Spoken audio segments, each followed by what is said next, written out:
Olá pessoal, tudo bem? Vamos dar continuidade ao nosso curso de Direito do Trabalho, preparatório para a primeira fase do exame de ordem. Bom, nas aulas anteriores nós conversamos sobre o direito de férias do empregado, vimos lá peculiaridades e características, e a partir dessa aula nós vamos estudar remuneração e salário. Um tema muito importante com um campo de incidência muito grande de pergunta dentro do exame de ordem. Então vamos estudar com bastante calma remuneração e salário. Sem mais delongas, põe pra gente na tela o primeiro slide.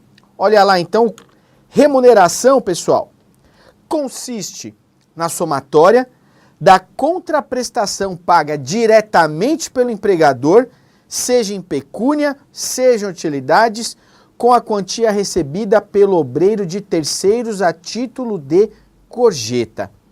Volta aqui para mim. Quando nós falamos então de remuneração, nós vamos lembrar do artigo 457 da CLT. Eu tenho que lembrar que remuneração não é a mesma coisa que salário. Remuneração, como nós estamos estudando aqui, compreende o que é pago diretamente pelo empregador ao empregado, junto, com isso, com o que o empregado recebe de terceiros, que é o que nós chamamos de gorjetas. Então é por isso que existe uma famosa fórmula do que vem a ser remuneração. Põe pra gente na tela. Olha lá, é essa fórmula aí, para lembrar a matemática. Remuneração é igual salário mais gorjeta. Então, continuando no slide. Quando nós falamos em remuneração, nós estamos falando de salário, ou seja, o que é pago diretamente pelo empregador ao empregado, mais as gorjetas, ou seja, o que é pago por terceiros ao empregado. Então a somatória do salário mais a gorjeta é o que me dá o valor da remuneração do empregado. Tá legal? Então, pode vir aqui comigo. Então, em primeiro lugar, eu tenho que lembrar dessa grande distinção. Por que eu tenho que lembrar disso daqui? Porque algumas verbas trabalhistas são calculadas com base no salário do empregado e outras com base na remuneração do empregado. Como nós vimos lá atrás, na aula de férias, nós estávamos falando do valor da remuneração do empregado.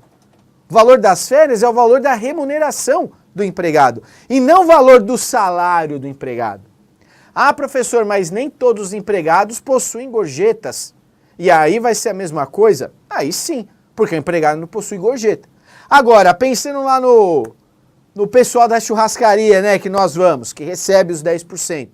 Quando eu falo em remuneração para ele, eu estou falando em salário mais gorjeta. Tá legal? E aí, olha só. Eu coloquei então no próximo slide o que vem a ser salário. Põe pra gente na tela. Olha lá. O salário, então, como nós já falamos aqui um pouquinho, é a contraprestação paga diretamente pelo empregador ao empregado, pelos serviços prestados, seja em dinheiro, seja em utilidade, como, por exemplo, habitação, alimentação e etc. Então, continuando no slide, salário é o que é pago diretamente pelo empregador ao empregado. E o empregador pode pagar o empregado tanto em dinheiro, como nós falamos lá em pecúnia, ou então em utilidade. O que nós chamamos, pode vir aqui para mim, o que nós chamamos de salário in natura. Então o empregador ele pode dar para o seu empregado a título de pagamento de salário tanto dinheiro como utilidades. Como exemplo nós vimos ali habitação, alimentação. Então sempre que eu falo em salário, eu tenho que lembrar que existe o salário pago diretamente pelo empregador ao empregado, que ele não se confunde com a remuneração. Tá legal? E esse salário ele pode ser pago tanto em dinheiro, em espécie, em pecúnia, como também em utilidade, o que nós chamamos de salário in natura. Quando nós falamos de salário, põe para a gente na tela então. Vamos tentar desvendar aqui esse mistério. Olha só, quando nós falamos então em salário, ou seja, o que é pago pelo empregador ao empregado, nós vamos lembrar que existe o salário básico. O que é o salário básico? É aquilo que eu contratei como empregado. É o salário que eu pago para o meu empregado por meio do contrato que eu pactuei com ele. Essa parte do salário básico, ela pode ser pago tanto em dinheiro como em utilidade, que é o salário in natura. Agora, também compreende aí o salário, o sobressalário. O que vem a ser então esse sobressalário? São os adicionais. Então aqui eu tenho adicional noturno, adicional de insalubridade, adicional de periculosidade. Todos esses adicionais, eles fazem parte do sobressalário. Então volta aqui para mim. Então vejam bem, quando nós falamos então em salário, pensando aqui naquela fórmula, remuneração é igual salário mais gorjeta. Nessa aula, nós vamos estudar o salário, ou seja, o que é pago pelo empregador a empregado. O salário ele se subdivide em salário básico e sobressalário. Salário básico é o que eu pago para um empregado por meio do meu contrato. R$1.000. Vai trabalhar aqui e vai receber R$1.000. Ah, mas a atividade é insalubre. A atividade é perigosa. Então você vai receber mais um pouquinho, mais um adicional. Esse adicional ele está dentro do seu salário. Ah, trabalho noturno, mais um adicional aqui de 20%. E faz parte do quê? Do sobressalário. Tanto é que se um empregado sair do trabalho noturno, ele perde o quê? Ele perde a parte desse sobressalário. Ele pode perder o adicional noturno? Pode perder o adicional noturno. Se ele deixou de exercer o trabalho noturno, a mesma coisa eu vou lembrar de adicional de insalubridade. Pelo menos em regra. Se o ambiente foi neutralizado, não existe mais o adicional. Então ele perde a parte aqui do que nós estamos chamando de sobressalário. Então o salário é igual, o salário ele se subdivide em salário básico e sobressalário. Tá joia? É importante eu lembrar então dessa regrinha aqui. Então integram o salário, fazem parte do salário. Põe pra gente na tela. Além da importância fixa estipulada, o que é essa importância fixa estipulada? O que eu combinei com o meu empregado. Mas também integra o salário, as comissões, as percentagens, as gratificações ajustadas, diárias para viagens e abonos pago pelo empregador. Tudo isso compreende no meu salário, está dentro do meu salário, integram o meu salário. Agora aqui eu tenho que ter muita atenção. Não se inclui nos salários as ajudas de custo, assim como as diárias para viagens que não excedam 50% do salário percebido pelo empregado. Essa regrinha aqui ela é muito importante, também já foi pedida pelo examinador diversas vezes. Então notem, não integra o salário, não se incluem no salário, portanto, ajuda de custo e diária para viagem que não excedam 50%. Então, para incorporar o salário, para serem incluídas no salário, elas precisam exceder os 50%. Tá joia? Tomem cuidado com esse detalhe no exame de ordem que os senhores estiverem fazendo. Tá legal? Continuando, olha lá na telinha então.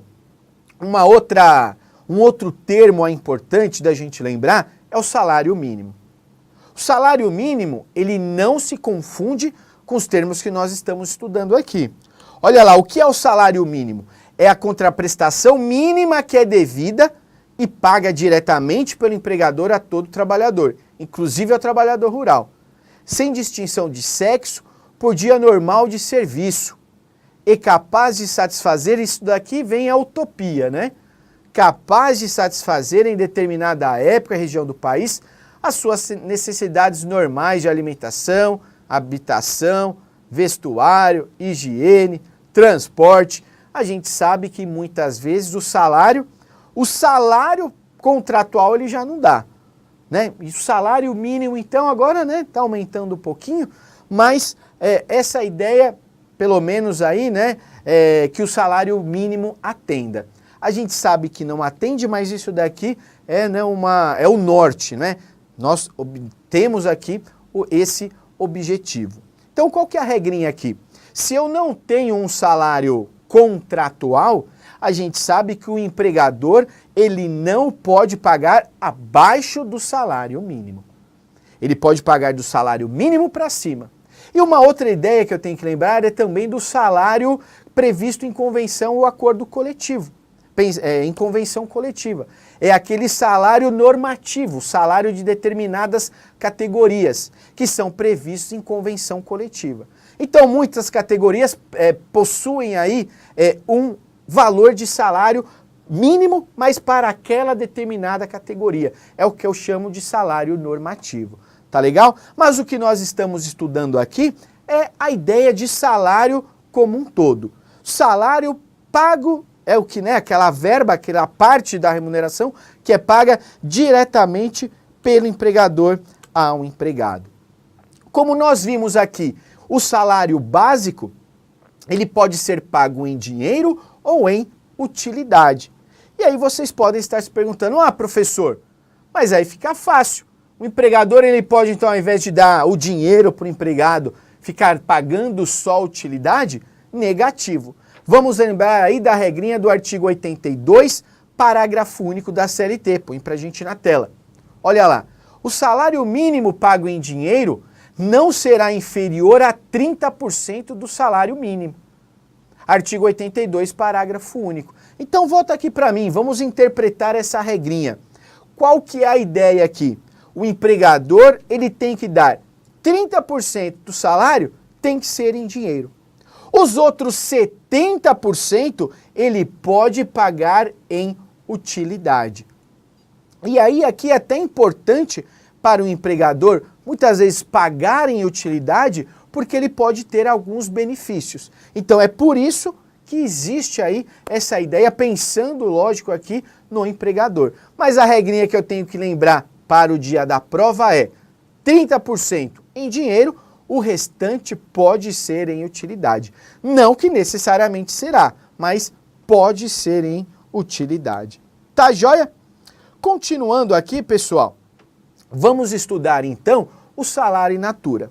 Porque vejam bem, voltando lá naquela ideia inicial, nós vimos que o salário básico ele pode ser pago em dinheiro ou em utilidade. Acabamos de ver que parte necessariamente, obrigatoriamente, tem que ser em dinheiro, 30%. O restante pode ser em utilidade. O restante pode ser o salário in natura. Mas o que é o salário in natura? Então põe pra gente na tela a regrinha do artigo 458 da CLT. Olha lá. Além do pagamento em dinheiro, compreende-se no salário, para todos os efeitos legais, alimentação, habitação, vestuário ou outras prestações in natura que a empresa, por força do contrato ou do costume, fornecer habitualmente ao empregado. Então vejam bem, pessoal, volta aqui comigo. O que vem a ser então esse salário in natura? O salário in natura, na verdade, ele é o que é pago em utilidade para o empregado. Salário in natura é a mesma coisa que salário utilidade. E o que vem a ser, então, em letras mais fáceis, o salário in natura ou salário utilidade. Olha lá o que eu coloquei para os senhores. Então, aqui, com as palavras um pouco mais, tranquila.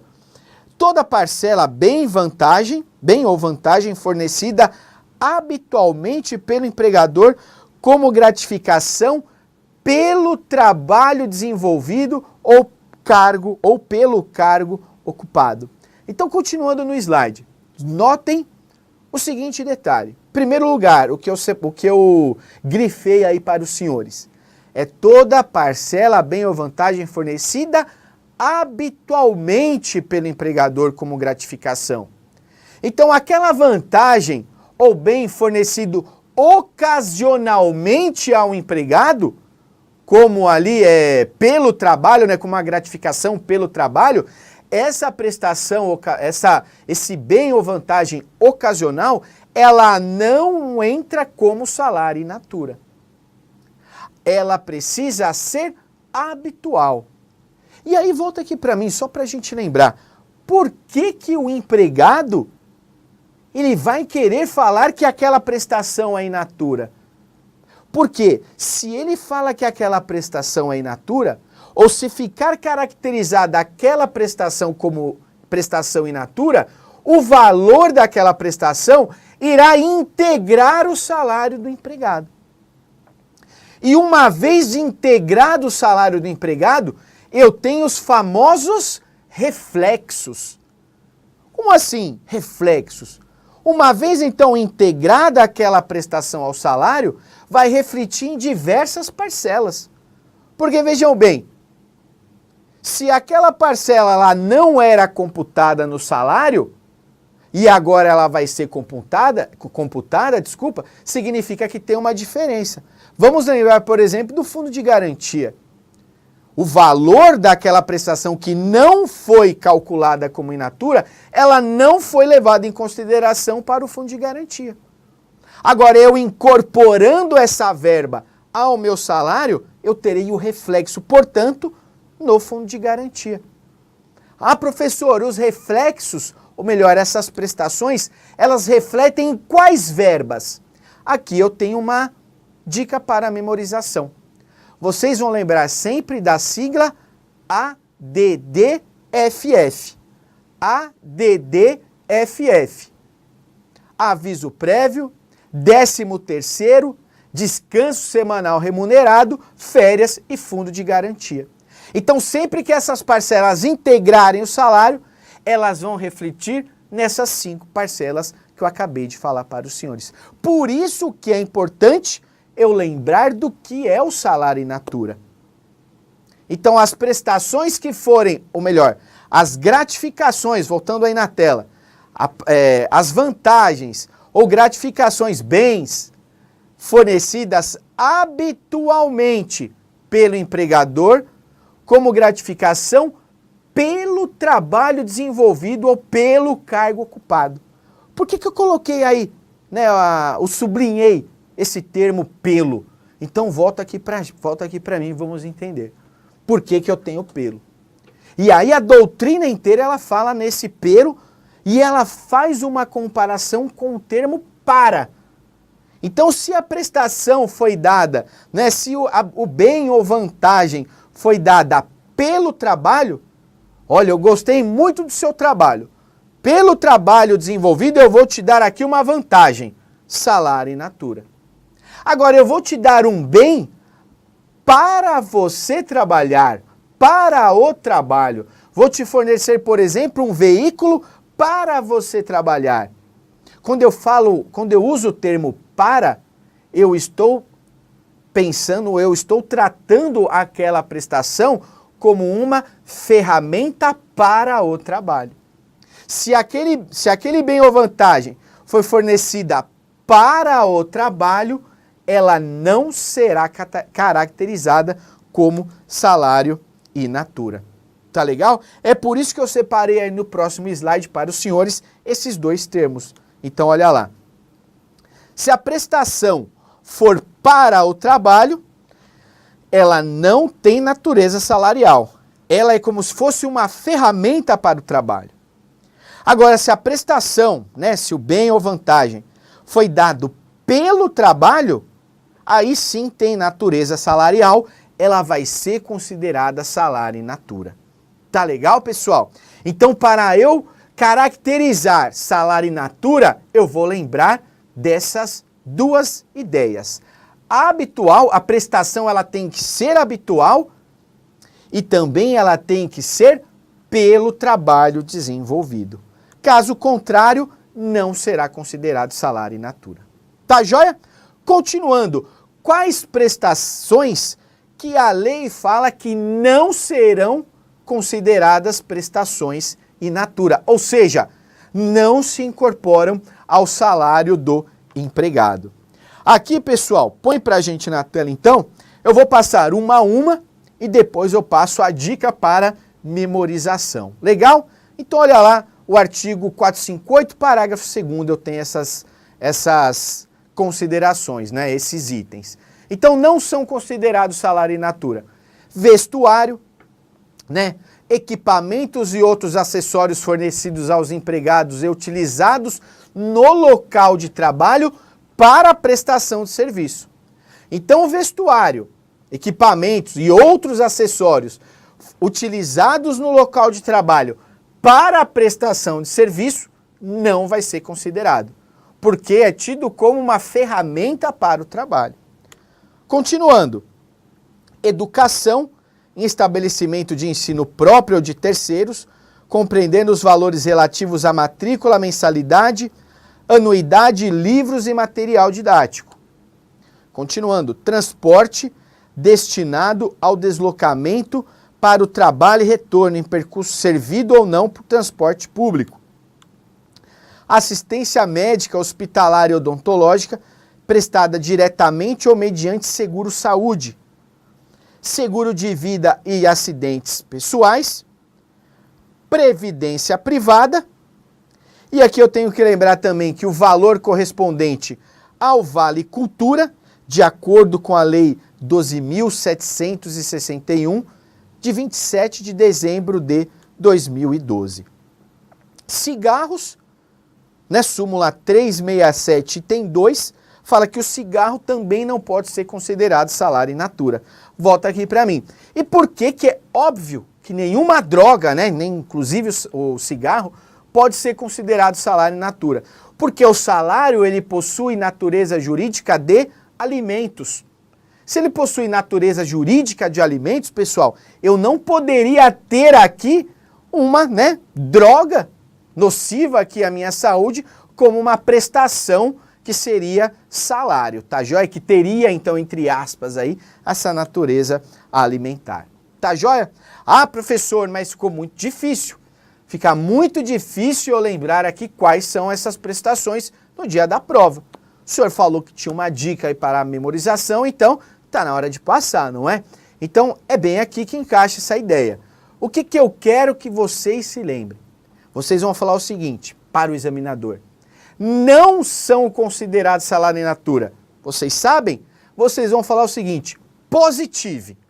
É aquela ideia de positivo. Só para lembrar, positive. Então põe pra gente na tela aí e a gente vai ver que dá para lembrar. Então, olha lá, previdência privada, odontológica, quer dizer, né, assistência médica hospitalar odontológica, seguro de vida e acidentes, educação, transporte, vestuário e o Vale Cultura. Então é um positive, né, um pouquinho diferente aí, né, com 2 vezes o T mudo, mas a ideia de positivo dá para lembrar. E aí lá embaixo eu coloquei que os cigarros, né, também estão aí, eles não são considerados salário in natura, termo da súmula 367, item 2 do TST. E aqui vocês podem estar se perguntando, por que o cigarro está aí? Né? Porque as indústrias de cigarro, aquelas grandes indústrias de cigarro, era normal elas concederem para os seus empregados, né, aquele maço de cigarro para ele dar uma relaxada na casa, né, quando ele estivesse estressado. Então, queriam aí colocar essa prestação, incorporar essa prestação ao salário do empregado. Então, por conta aí de ser uma droga nociva à saúde do empregado, eu não posso colocar aí essa prestação como salário in natura. Tá joia, pessoal? Vamos resolver agora uma questão, então, sobre o tema, não é? Vamos resolver uma questão do exame de ordem. Põe pra gente na tela. Vamos lá, então. Flávio, trabalhou na sociedade empresária Sul Minas Limitada e recebia R$ 1.500 mensais. Além disso, desfrutava de plano de saúde, custeado integralmente pela empregadora, no valor de R$ 500. Em sede de ação trabalhista, Flávio pede a integração do valor à sua remuneração. Então, olha só, pessoal, ele está falando de plano de saúde, né? Aquela ideia que nós conversamos ali de assistência médica, né? Pensando lá no positivo. Continua a questão. Com base na hipótese apresentada, na qualidade de advogado da sociedade empresária, assinale a afirmativa correta. Então a gente tem que pensar aqui como advogado da empresa, né? A pessoa quer colocar aquela prestação como salário e a gente tem que falar que não pode. As opções. Letra A. A contestação, né? A empresa vai apresentar a contestação, deverá aduzir que apenas o plano de saúde não tem caráter de contraprestação, sendo concedido como ferramenta de trabalho, por isso não integra a remuneração do empregado. Letra B. A contestação deverá sustentar a inexistência do caráter remuneratório do benefício, o que está expressamente previsto em lei. Aqui, pessoal, vejam bem, essa é a alternativa correta, é a ideia do artigo 458, parágrafo 2º, inciso 4, que nós acabamos de estudar, porque eu falo aqui, eu devo contestar, falando que aquela verba, ela não tem caráter remuneratório. Justamente porque ela não pode ser considerada uma prestação in natura. Então a alternativa B é a minha alternativa correta. Mas vamos dar uma olhadinha na letra C. Deverá na contestação alegar que as verbas decisórias foram pagas observando o reflexo do valor do plano de saúde. Não é essa a ideia para eu me esquivar aí com relação à integração ou não daquela verba. Então a letra C incorreta, né? Errada. Letra D, deverá alegar apenas a possibilidade do empregado continuar com o plano de saúde. Após a ruptura do contrato, retira do mesmo caráter remuneratório. Então a ideia aqui não é apenas isso que ele vai poder alegar. Ele até pode continuar com o plano de saúde, mas isso não vai tirar a possibilidade de integrar. Então é por isso que essa alternativa está correta, né? Ele não pode apenas alegar isso. Ele tem que alegar também que o plano de saúde não faz parte aí, não é incorporado ao salário, não integra o salário do empregado. Tá joia? Então a letra B de bola, coloquei aqui o fundamento legal, a letra B de bola então é o gabarito, né? É a resposta correta para essa perguntinha. Tá joia, pessoal? Continuando, nós vimos ali que a habitação e a alimentação, elas podem ser concedidas como pagamento de salário, não é? Agora, sempre assim, em qualquer hipótese assim, negativo. Eu tenho aqui uma tabelinha, então põe pra gente na tela. Olha lá. Habitação e alimentação como salário in natura. Não poderão exceder, então olha só, a habitação ela não pode exceder 25% do salário contratual e a alimentação ela não pode exceder 20% do salário contratual. Então tomem muito cuidado com essa porcentagem, porque já foi pedido também pela banca e a banca o que ela fez? Ela foi bem simples aqui. Ela colocou alimentação 20%, e habitação, ela colocou alimentação 25% e a habitação 20%. Tá joia? Então lembre-se, habitação no máximo 25% e alimentação 20%. Podem ser pagas aí como prestação in natura, mas não podem exceder 20 ou 25% do salário contratual do empregado. Tá joia, pessoal? É importante também, e eu sempre gosto de trazer para os senhores súmulas e OJs do TST, porque muitas perguntas são feitas em cima do texto dessas súmulas e OJs. Em direito do trabalho, isso é de extrema importância. Direito do trabalho e processo do trabalho. Então põe pra gente na tela aí o que dispõe a súmula 367 do TST. Olha lá. Habitação, a energia elétrica e os veículos fornecidos pelo empregador ao empregado, quando indispensáveis para a realização do trabalho, não tem natureza salarial, ainda que no caso do veículo, seja ele utilizado pelo empregado também em atividades particulares. Olha aqui, pessoal, isso daqui, né, a súmula 367, ela vai de encontro com o que a gente falou.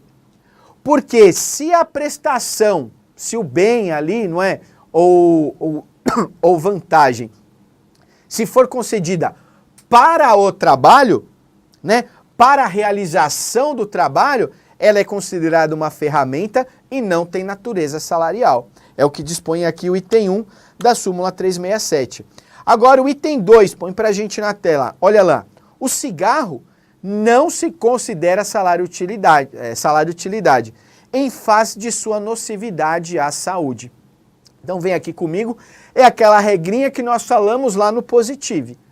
Embora então o salário não esteja ali no artigo 458, parágrafo 2º, por conta da súmula 367, eu vou lembrar aqui que o cigarro não se incorpora ao salário do empregado por conta aí de ser nocivo à sua saúde. Tá legal, pessoal? Chegamos aí ao fim dessa nossa aula. Aguardo vocês então na nossa próxima aula de Direito do Trabalho. Um forte abraço e até já!